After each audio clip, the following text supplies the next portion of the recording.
की आज का मुकदमा शुरू करें, इल्जामात सवालात का सिलसिला शुरू करें, एक नजर डालेंगे तारिक फतेह के कत्ल। तारिक फतेह एक राइटर हैं, कमेंटेटर हैं, टीवी प्रेजेंटर हैं। पाकिस्तान में पैदा हुए, कनाडा में रहते हैं, लेकिन इनकी पहचान है पाकिस्तान और इस्लाम के बारे में इनके बयानों की वजह से। तारिक फतेह के अपने लफ्जों में वो एक इंडियन है जिसकी पैदाइश पाकिस्तान की है। वो कहते हैं कि वो एक पंजाबी है जो इस्लाम में पैदा हुए। तारिक फतेह कहते हैं कि वो सलमान रुश्दी के बहुत सारे मिडनाइट चिल्ड्रन में से एक हैं। तारिक फतेह अपने छात्र जीवन में एक लेफ्टिस्ट थे। 1977 में जब तारिक फतेह एक जर्नलिस्ट थे तो जियाउल हक की हुकूमत ने इन्हें देशद्रोह के इल्जाम में जेल में डाल दिया था। 1978 में तारिक फतेह पाकिस्तान छोड़कर सऊदी अरब चले गए, जहां इन्होंने 10 साल तक एक एडवर्टाइजिंग कंपनी में काम किया। 1987 में तारिक फतेह कनाडा जाकर बस गए। तारिक फतेह पाकिस्तान के सबसे बड़े क्रिटिक हैं।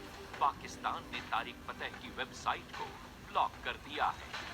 तारिक फतेह पर पाकिस्तान में किसी तरह की पब्लिक मीटिंग करने या लेक्चर देने पर पाबंदी है। आपकी अदालत में तारिक फतेह अपनी पैरवी खुद करेंगे।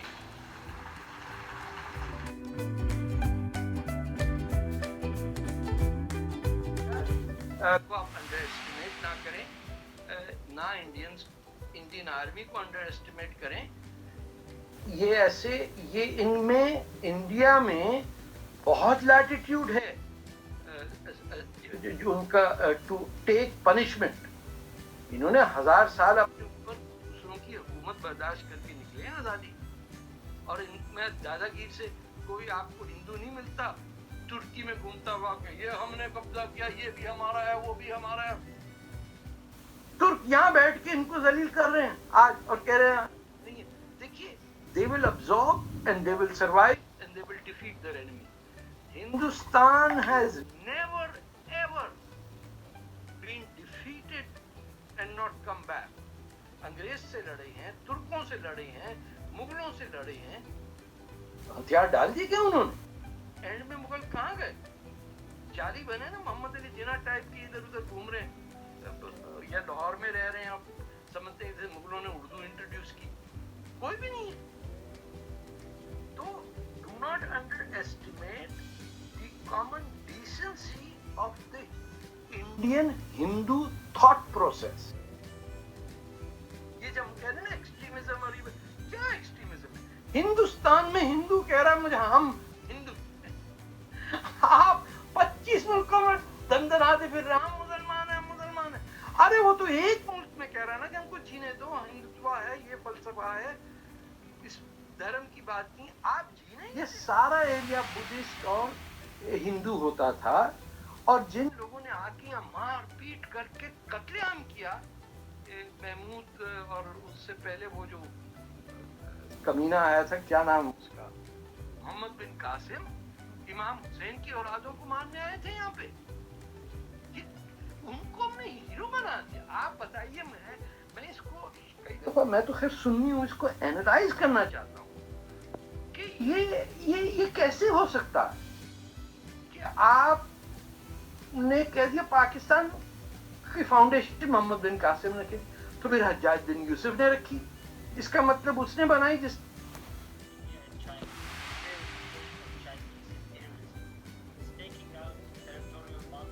force India into submission and subservience. With Bangladesh and Sri Lanka already under its influence and Pakistan occupied by Chinese state corporations, prison, labor as well as military, Beijing seeks to consolidate its hold of the Indian Ocean, the Bay of Bengal, the Arabian Sea and the Port of Gwadar at the mouth of the Persian Gulf. China will leave a lasting impact on Europe if it's not kept in check. Naval submarine base on the shores of occupied Balochistan puts the Persian Gulf oil flow to Europe in jeopardy. From Gwadar, the Chinese control the maritime waters of Western India, the Red Sea, and with bases in Sri Lanka and the Maldives.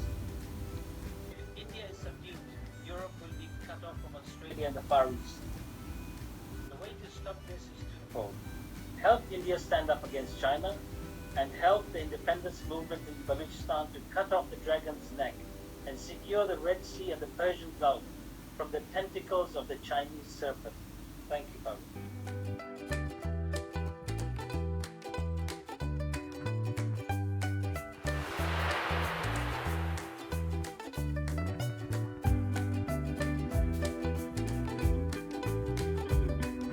Thought, the understanding is that by virtue of the fact that she's owned, she does not have the right to consent.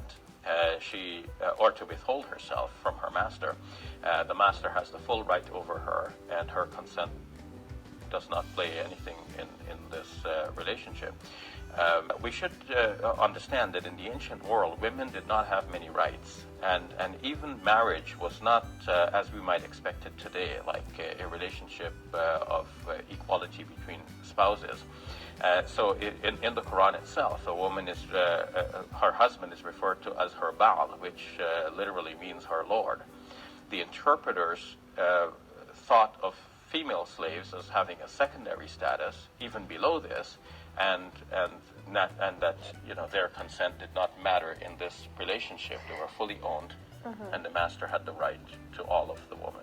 In essence, generally in classical Islamic thought, it is taken for granted that a Muslim man can have up to 4 wives at once. And in addition to the 4 wives, he can have an unlimited number of concubines, which refer to women who are basically have slave status.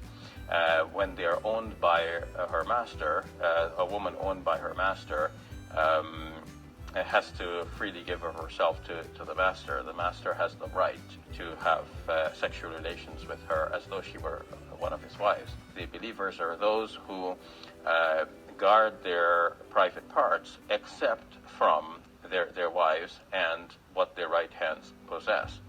But curiously enough, while this is often interpreted to mean that a man could have sexual relations with his female slaves, it is never interpreted to mean that a woman could have sexual relations with her male